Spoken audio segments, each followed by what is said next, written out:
শুভ দুপুর বন্ধুরা, সবাইকে কি করছো? দেখো, আজকের একটা সুন্দর জিনিস নিয়ে এসেছি তোমাদের কাছে। বাড়িতে সবাই খাও, তবে আজ এই খাওয়াটা যেটা রেসিপিটা দেখাবো তোমাদের, এটা একটু অন্য টাইপের আমি করেছি।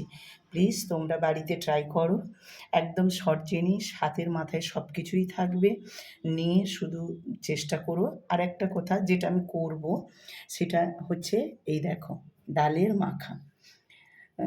যেটা তোমরা ডাল মাখানি বললে আলাদা করবে, তো যেমন আলুর চোখা বলো, সেরকম এটাও ডালের চোখা।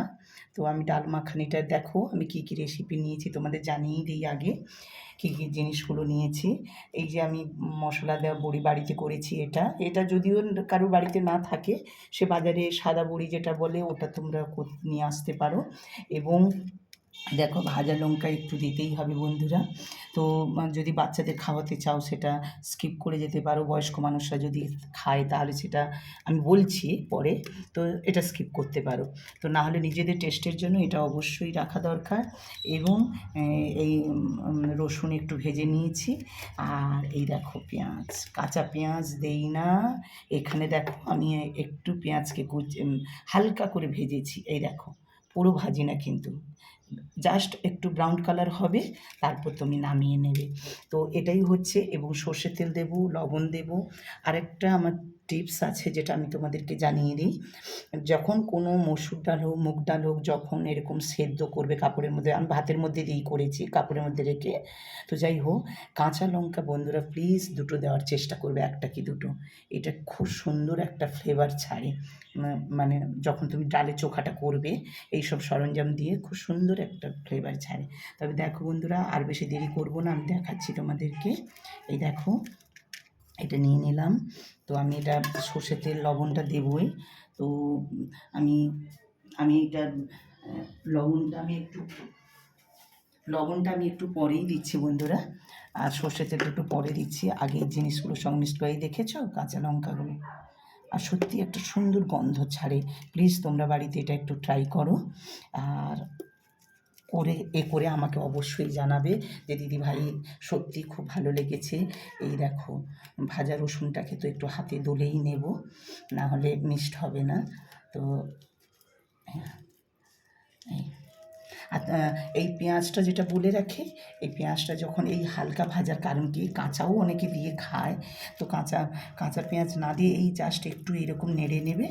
দেখবে যখন মুখের মধ্যে দেবে, তো কত সুন্দর একটা ফ্লেভার আসবে বন্ধুরা। প্লিজ বাড়িতে একটু ট্রাই করো। আর বাজার থেকে বড়ি নিয়ে এসে করো, কারণ যদি মশলা বড়ি বাড়িতে না দিয়ে রাখো, অবশ্যই বাজার থেকে নিয়ে এসে ওটাও করবে, ওটাও সুন্দর লাগবে ওর সঙ্গে খেতে। এই দেখো, দিয়ে দিয়েছি। এবার আমি লবণটা অ্যাড করবো বন্ধুরা ওর সঙ্গে। এই দেখো, লবণটা যে যেরকম পরিমাণ নেবে সেই স্বাদ বুঝেই করো।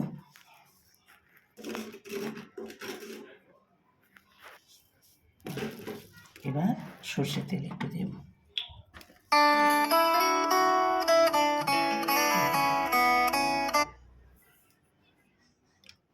এই দেখেছো বন্ধুরা, এই দেখো কী দারুণ লাগছে না? মনে হচ্ছে যেন খাই খাই। প্লিজ বাড়িতে একটু ট্রাই করো তোমরা। এই দেখো, এইটা দিয়ে ভাত খাওয়া হয়ে যাবে। আর তুমি একটু, আর যদি কোনো কিছু আর একটু সেদ্ধ টেদ্ধ বা কোনো কিছু একটা হালকা তরকারি নেবে, আর এটাই দিয়ে তোমার ভাত খাওয়া হয়ে যাবে, আর কিচ্ছু দরকার হবে না। তো এইগুলো তো আগেকার দিনের মা, মাসি, ঠাকুমা, দিদা, এদেরই রান্না বন্ধুরা, এদেরই এইগুলো। তো এইগুলো পরপর আমাদের জীবন থেকে পরপর হারিয়ে যাচ্ছে জিনিসগুলো। আমরা যেই ডাল মাখানি কাঁচা লঙ্কা কুচালাম, পেঁয়াজ কুচালাম, কাঁচা লঙ্কা দিলাম, সরষের তেল দিলাম, বাস খেয়ে নিলাম। তো এই জিনিসগুলোই পরপর আমি তোমাদেরকে ফিরিয়ে আনবো। তোমরা অবশ্যই দেখো আমার জিনিসগুলো, টিপস নাও। আমি অবশ্যই তোমাদের দেখাতে থাকবো একটা একটা করে। তোমরা বাড়িতে ট্রাই করে আমাকে অবশ্যই কমেন্টে জানাবে। এই হয়ে গেল ডাল মাখানি, ব্যাস আর কিচ্ছু দরকার নেই বন্ধুরা। এই দেখো হয়ে গেছে, এই হয়ে গেছে। যদি প্রয়োজন মনে হয় একটু তেলের উপরে দিয়ে দিও, ব্যাস এই হয়ে গেল। আমি এবার তোমাদের সঙ্গে এইটা রাখলাম, অবশ্যই কমেন্ট করে জানিও কীরকম হয়ে লাগছে, এ করো। আমি এটা পরে আমি তোমাদেরকে শেয়ার করে দেবো অবশ্যই। রাখছি, নমস্কার।